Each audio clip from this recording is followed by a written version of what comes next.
So I'm just going to dive right in. We just heard from Dr. Evans address why education is important. So I'm not going to rehash all of that. I think he made some really great points.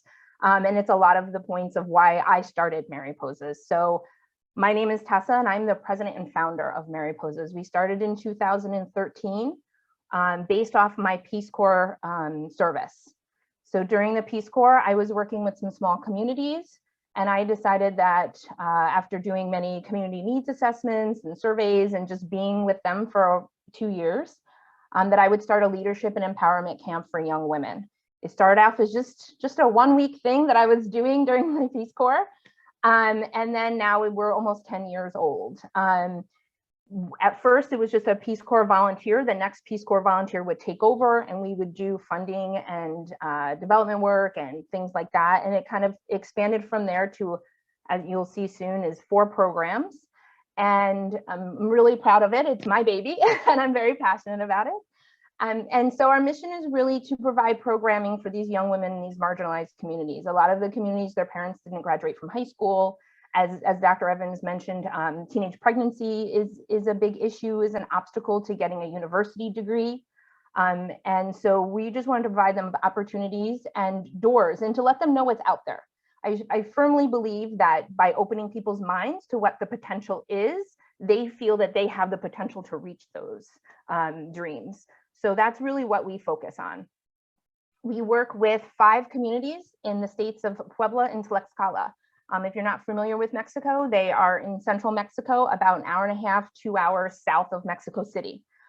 We work with Las Cuevas, which is a small community in Tlaxcala, where you have to walk to get an education. As Dr. Evans just mentioned, distance is often an obstacle, or they have to do distance learning. There's usually not a lot of schools in the area. So then they group the kids together in a certain area and they do distance learning. That's common in all of our communities. Texmalaquilla and Tzinzitla and Cerdan are close together near Pico de Orizaba, near the Veracruz Puebla border.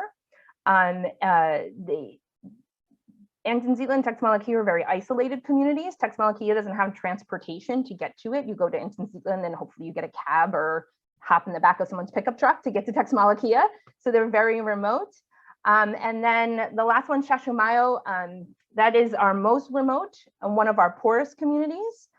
And later on, I'll share a very important fact about them, but they, one of our board members worked there as a Peace Corps volunteer, and she actually helped them build cisterns for water collection. So that's how remote Shashumayo is. So we really try to, just bring some more opportunities to these communities. A lot of them don't have after school clubs. That's a new thing, concept for them. They don't understand what that means. They just go home, they go to school and they go home if they go to school at all. So those are the communities that we work with in those 2 states. And if you ever want to come visit them, I'm more than happy to take you. They're wonderful and beautiful communities and beautiful people. So we have 4 main programs. We have the camp, and I'm going to get into detail on each one of these. So I'm just going to do a brief overview now. We have the camp, we have a club, we have our scholarship program, and our newest program is our environmental service and ventures. The camp is our foundation. It's what we started off. It's what I created almost 10 years ago. It's how you are able to participate in our other programs. So if you don't participate in Camp Mariposas, you cannot get a scholarship and you do not qualify to participate in what we call ESA, Environmental Service Adventures. The club is open to the community, but is run by Mariposas members. So you're not really able to be a leadership person in the club unless you've done the camp. The camp is a week long. We take anywhere from 16 to 20 girls from all of those communities. It depends how many apply, what the mixture is. We try to get a blend, and we really focus on addressing obstacles that face these young women every day. Some of the sessions that we provide is we teach them how to cook healthy, very basic things. In Mexico, it's very common to fry your rice, for example. We teach them that you can boil it, a very simple thing. 60% of Mexicans have diabetes. So we try to bring in some healthy cooking into the group, but we use the ingredients that they have in their communities and teach them different ways to use it. We bring in career professionals All of these sessions, by the way, well, the majority of them are run by Mexican women. We facilitate them, or there's some men too. I don't want to leave them out. But we facilitate them, but we want to bring in local experts to talk to the girls. So we bring in women of different careers to talk about their careers and their path to getting there, because I think that's very important. It's not just a matter that I'm an architect or I'm an engineer. It's how did I get there? What did I do? What were my steps? We teach them yoga as a way to center them in some form of exercise that you can do no matter where you are. You do not need any equipment to do yoga. So we teach them very simple yoga. We teach them self-defense. So we have several sessions on self-defense, and this is extremely important in these communities because many of the women are harassed. We recently had a girl 2 years ago who was going on a job interview. She did all the right things. She, her family knew where she was, and it wasn't a real interview. She met them at a coffee shop. It wasn't a real interview. They took her. She was attacked, and only due to her family's activity on social media and their constant calls to the police because she was late for her bus, were they able to find her within 24 hours and bring her home. So this is a huge problem in the community. So we teach them self-defense, not only like physical, but also to be mindful of things and try to do the right things. Don't go places by yourself. Make sure people know where you are. And this young woman is amazing, and she's actually going to start to give a talk about that at the camp. So whenever possible, we try to take the older girls or they're women now, and have them come to the camp and talk about their experiences to the girls. We teach them first aid. For example, the community of Sashamayo has no doctor or nurse, anything. And in order to get to the hospital, or when they call an ambulance, it takes over 2 hours for an ambulance to get there. So what they usually do is they throw somebody in the back of the pickup truck and they try to meet the ambulance halfway. So working in coordination with the Red Cross of Puebla, we teach them basic first aid. This is like 3 sessions during the camp. So they know how to put pressure on a wound, splint, just basic things so that they can keep somebody alive until that ambulance can get there. We also talk about self-esteem. And we talk about health, and we talk about health in really a couple different buckets. One of them is obviously the health of your body, but we also teach about dental health and hygiene. We teach about healthy relationships, what that works, what does that mean? And we give them tools that if they feel that they're not in a healthy relationship, these are places that they can go to get help, people they can reach out to. In that health sort of bucket, we also address topics such as alcoholism. Alcoholism is a big issue in the communities, and we bring in people from AA to come and talk to them, and again, give them the resources that if they need help, whether it's themselves or Avalon, they have that. We talk about social media and the importance of being careful of what you post on social media. So these are all things that we talk about with the girls, because we really want to make sure that they're safe and that they feel strong, because if they don't feel these things, they're not going to be able to be successful in their educational endeavors. So, more pictures. Smiling faces are always good. The club is really something that we formed off of the inaugural camp that I created in 2013. So I'm a big believer in giving back. And so I wanted the girls to not only take in what they learned from the camp, but I wanted them to bring it back to their communities, to disperse the information to those young ladies who couldn't participate in that, and the mothers and the fathers as well. And I also wanted them to understand how to put together a project, how to put together a club. Like, I think those are really great skills for people to have. And no matter what you do in your career, having a little bit of project management skills are good. So the clubs are, each community has one, and they run them. We don't have a lot to do with them. They come to us for advice and things like that, but they come up with amazing community activities to do that they feel their communities need. Sometimes they're a little fundraiser to do another project, or sometimes they get funding, they partner with different organizations to do a certain project, or they look to us for funding. So it's very flexible, and it's really driven by them. a couple of things, these are a couple of things that they have done over the years. One of the ones that I think is most amazing is, as you may know, there was an earthquake several years ago in Mexico, and first it hit Oaxaca and then it hit Mexico City really bad. So when the Oaxacan earthquake hit, these girls got together, and mostly in Texmalaki and Ensenada, but in other communities too, and they started to put together boxes of supplies that these people would need, that these communities in Oaxaca would need. Now, these communities, as you may imagine, don't have a lot. So them gathering supplies, gathering food, and shipping it off to Oaxaca, not to know that like a week later, they were going to be hit by the earthquake because they felt the effects of the one that hit Mexico City and needed support themselves. But it's just so kind and giving, and that's what these young women do. We don't need to poke them to do community activities. Sometimes we have to tell them, okay, let's just focus on a couple because you're trying to do too much. But they really take what they've learned from Mariposas and they apply it to their community. And this has also helped us create a very strong connection with our communities.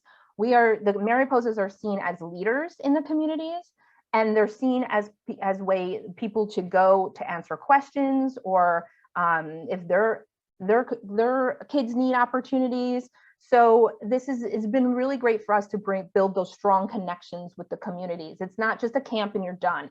They go back, they're in the communities, and they're doing work, and they're applying the knowledge that they learned in the camp, which is really great. Our scholarship program, I'm proud of all of it, but I think I'm most proud of our scholarship program. This is really what was the start of me creating a 501c3. We were doing our first club meeting after the camp in 2013, and 3 of the young ladies came up to me and said, I want to go to college. Can you help me sort of figure out how to do that? And I said, well, we can't just fill them up with dreams and give them no avenue to get there. So I came back to the US and I started a 501c3, and we funded the first 3 scholarships, and I just started getting money from my friends and family members, and we've sort of grown from there. We're very small and grassroots, volunteer-based organization, but we do a lot with the little that we have. So the scholarship program, again, you have to attend the camp in order to be eligible to receive a scholarship. We usually just pick 3 girls a year, but recently, due to COVID and some other situations, we have selected more girls, a lot of the same amount of money, but have just spread it out a little bit differently. We have 2 scholarship buckets. We have one, what we call the full scholarship. I know, a very unique name, but maybe someday I'll come up with something else, which is $1,600 a year, USD. And we do a survey every year of the girls to make sure it covers all of some of their expenses and stuff, and that's still a good amount, and it still is. And then several years ago, we started the Empowerment Scholarship. And I think we just heard Dr. Evans mention that pregnancy was an obstacle for girls to continue with school or to, advance in their education. And that's how the Empowerment Scholarship was actually created. So one of our initial scholarship recipients had to drop out of college because she was having a child, and several years later came back to us and said, hey, I'm ready now to finish my education. And we said, okay, but so we created this new thing called an Empowerment Scholarship, which is $500 USD a year. And she received that and has graduated this past, or will graduate this year with her degree in business administration. So very proud of her. And she was able to do that while managing a 4-year-old, which if you have children, that's very difficult to do, and a full-time job. And so she was able to do that. And she switched universities. She went to a school that was closer to home, so she had less travel costs. And that's really what goes into our thinking when we're determining who is getting a full scholarship or an empowerment scholarship is, what are their travel costs? What are their housing costs? What is the education cost? And since COVID, and many of the girls were studying at home or just choosing to study at a university much closer to their home, we have allotted a lot more empowerment scholarships, which have, like for last year, for example, we normally have our 3 girls. We were able to give 9 scholarships last year. So really able to allocate that money a little bit differently and give a lot more girls opportunities. These are some stats about our scholarship program. 18 full scholarships, 16 empowerment. We've had 7 girls graduate. And as you can see, the program has grown a lot because we have 5 girls graduating this year. And they have all different types of degrees. So we currently have 3 nurses. We have several engineers, both software and civil and various types. One of our first recipients is a dentist. We have a physical therapist. We have a law, education, accounting. So it really just runs the gamut of what they're doing. A lot of them like to do nursing or education so they can go back and give back to their community because they feel that's a big need in their communities. I mentioned a young lady who was a dentistry student. She went back to her community and she has a small little practice that she does. She also comes to the camp and does dental cleanings and teaches the girls how to properly maintain their oral health. But something that Dr. Evans said really struck me with her. Her name is Sitlali, and she's on our website. If you go to our I think our events page and press page, you'll see a video of her and her family. I just wanted to address this because he was talking about changing gender norms, which is huge in these communities to change those gender norms. And this is an example of that. At first, her father didn't want her to go to college, wouldn't let his wife work outside the home. But after seeing Sitlali and her determination and her go to school, he didn't even want her to participate in Mariposas at first. Now, she wanted to drop out. He's like, absolutely not. Now her sister is in Mariposas and going to college. His wife has a job outside the home. And the story is really evolving. And he speaks to other men about how they need to let their daughters go to school and empower them. And so that's really that changing that gender norms. It doesn't happen overnight. It takes a very long time. And I'm not saying that every father is like that, because that's not true, or every mother. But it's that changing of the gender norms that really pulls at my heart, because I feel like that's the most difficult thing to do. And if we're doing that just a little bit, I feel successful. I feel Mariposas as being successful. I'm going to talk briefly about environmental service adventures. It's a 10-day program. Again, you have to participate in a camp to do that. These are little older girls. So we talk more about sex education. It's a smaller group, very intimate. So we're really able to talk about that. And they do a lot of turtle conservation and really address the environmental issues that Mexico is facing and that they're facing in their community. And it's the first time a lot of these girls are on a plane, see the ocean, and things like that. So we're able to bring them and have that experience and still kind of, I almost call it a camp 200, and still just advance the ball in the things that they're living with the camp. This is just a little bit about us. I'm going to stop here because I want to make sure that there are any questions or more detail that you want about any of our programs.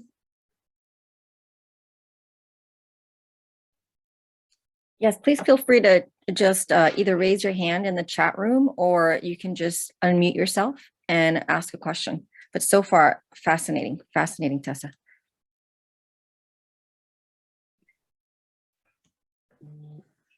I don't have any specific questions, but I'm really just impressed with all the stuff that you're doing. You just seem to cover the gamut on a lot of stuff. And part of the reason I was interested in this is that I'm a board member of a group called the Community Bots, which is doing STEM education, but looking primarily, I think, in Latin American, Caribbean countries, but doing kind of similar things to really empower young girls through education. I'll let you kind of continue, but I just, was impressed with what you had to say, and I thought I'd just jump in and just add that 2 cents at this point. Thanks, Bob. And we actually, many of our girls have worked with, it used to be called the U.S. Mexican Foundation, but now they have changed their name, and it has totally gone out of my head. But they used to do the 1,000 Girls, 1,000 Futures program through the UN, and so they brought it to Mexico. And so many of our girls, we got that opportunity for them. And so several of our girls have gone to that, which is STEM based. They actually, before COVID, would bring them to New York for a week. Oh, nice. Yeah, it's a really great program. And so a lot of girls, because it's remote, and then they just have to go into Puebla for once a month or something like that. And it teaches them a little bit of English and then some STEM projects and things like that. So a lot of the girls apply for that. And I would say every year we have 2 or 3 girls that do that. So not only do we run our programs, but we really try to look for other collaborations Yeah. We recently collaborated with a university there, Ibero, which is a big university, private university in Mexico. And they have this special scholarship for indigenous communities. And one of our young ladies, who's absolutely brilliant, this woman's going to run the world one day, she got it. And it's very difficult and demanding, but she was able to win the scholarship. She's in her sophomore year and she's doing really great. So it's not only about our scholarship programs, but it's also about connecting them with other things. Yeah, that sounds fantastic. Yeah. And that's part of the reason I kind of came on, was just sort of like, partnership possibilities, things like that, because it sounds like a lot of what we're doing is we're trying to empower young girls. Our gateway to doing that is doing through STEM robotics, because one of the two big founders were involved with like robotics education in New York City schools, and they really wanted to kind of take that to really kind of make it globally. And they started in New York City, but they kind of expanded. We got a major program in Nagarrote, Nicaragua, and then programs in Dominican Republic and in the Dominican Republic. A lot of what we do are these summer-based programs where it's kind of 2 weeks of STEM robotics, but we're really kind of, and we're very grassroots oriented as well. We started since 2017. So we're really sort of trying to expand the programs that we do and really have more roots and boots on the ground in different areas, so that we can sort of expand it beyond just being summer programs, so that they can be larger programs that kind of take them to different levels. Can be an intro to STEM robotics, but then can like expand to giving them more robotics, but and more coding, but not. I think it's like I said, to me, in my sense is that's kind of the gateway in, but a lot of it is to really kind of empower them. So they also offer some similar activities, like you had mentioned, like martial arts, gardening, food, nutrition programs, English language education, things on that level. Well, it's really important as small organizations that sometimes we partner together, right? We can't do it all. But, and for us, obviously, just like any small organization, money is very important. But being a volunteer base, we really love people becoming personally involved. Become a grant writer, help us with social media. I'm in charge of our social media, and I don't like social media, so I do my best. But we may need your help. That's an area we need to expand on. Students in Mexico, you have to, in order to get your undergrad degree, you have to do social service hours. You have to volunteer or work for the government. So we this year got our first social service students, so they help us a lot with social media and things like that. And in-kind donations, this year we ran a huge laptop, or for the last, since COVID started, I don't even know how many years it's been now, we've done a huge laptop donation drive, because the girls don't have internet and they don't have laptops, so they needed to continue with their school. And over 200,000 girls in Mexico dropped out of school because they don't have these resources. So we brought internet to a lot of communities, and we got these laptops. We partnered with a local college, and there are IT students, cleaned them out, hooked them up, and we brought them to the girls. So at least there was a couple laptops in the community. We had them do a schedule and everything like that, so they could all go to school and continue with that. But I know we're getting to the end of our time, and so I want to answer any more questions, but I also just want to put this information up here, and I think it's on their website too, but that's my email address and our website and things like that. But